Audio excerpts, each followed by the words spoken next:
So what we need to do is find the angle, right? Yeah. The angle where the file cabinet will finally start sliding as the dump truck is raising the bed. It's not sliding at 20 degrees. It'll start sliding at some higher angle. So we need to find the maximum static friction force. So F sub S max, F smax. And earlier we found F sub S over here, the static friction force currently on the file cabinet, right? And we have F sub S max is this formula here, mu sub S times the normal force. We know that the normal force we found up here is mg cosine 20 degrees. And earlier we found from the forces in the x direction that F sub S, not the maximum, but just F sub S right now, is mg sine 20 degrees, okay? So what we're gonna do is we're gonna say, just as an aside, F sub S is gonna be raised all the way up to F sub S max, okay? As the dump truck is raising the bed, F sub S is going to increase and increase and increase until finally we get to F sub S max. And that's what we're looking for, okay? So if F sub S becomes F sub S max, then the F sub S that we found here is going to equal the F sub S max equation that we're looking at here, mu sub S n, okay? Does that make sense? All right. So now we know that F sub S, which is mg sine 20 degrees, is going to equal the F sub S max situation that we're looking at here. So that will be mu sub S times the normal force, but the normal force we calculated from the sum of the forces in the y direction is mg cosine 20 degrees. Okay, so now all we have to do is solve for our angle. So the first thing I can notice is that the mass is on both sides of this equation. So I can divide both sides by mass, and mass is gone. What else do I notice? G is on both sides of the equation. I can divide both sides by G, and G is gone. So it actually does not matter what the mass of the file cabinet is. It does not matter what gravity is. We can do this on any planet, and we're going to get the same result.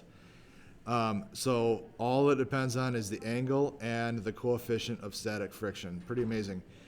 Okay, now the next thing I can do is just solve for mu sub S here. If I divide both sides by cosine 20, I'll have sine 20 degrees over cosine 20 degrees, okay? So sine 20 degrees over cosine 20 degrees equals mu sub S. Now what is sine 20 degrees over cosine 20 degrees? Tangent 20 degrees equals mu sub S. Now, sorry, not 20. I don't want to use 20. I want to use theta. My bad. Let me fix that. We're looking for the angle, so I'm not using 20 degrees at all. I'm using theta. I got to fix that. Get rid of that. Get rid of that. I was wondering what we was doing. Yeah. We're looking for the angle, so this is going to be a theta. This is a theta. This is a theta. This is a theta. This is a theta.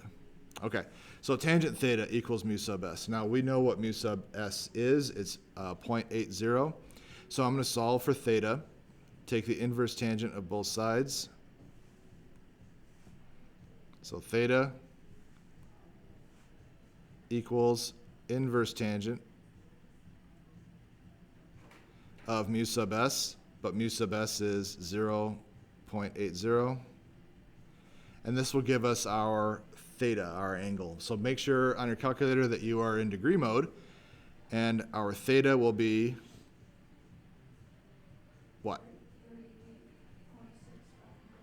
38.86? Okay, so we're gonna round it to 39. 39. So 39 degrees is where this thing releases. So that's up pretty high if you think about it. But we're also steel on steel. And if you go back to the table that we were using earlier, steel on steel does not slide very well. That coefficient of static friction, 0.8, is very high. So if we were to have some like moisture on there, lubrication in some way, water, that would slide very much sooner than at 39 degrees. So this answer does make sense. Remember that thinking about if the answer makes sense is an important part. It's the last step. It's an important part of deciding if you have the right answer or not. This answer does make sense though, so it's going to take quite a while for it to slide.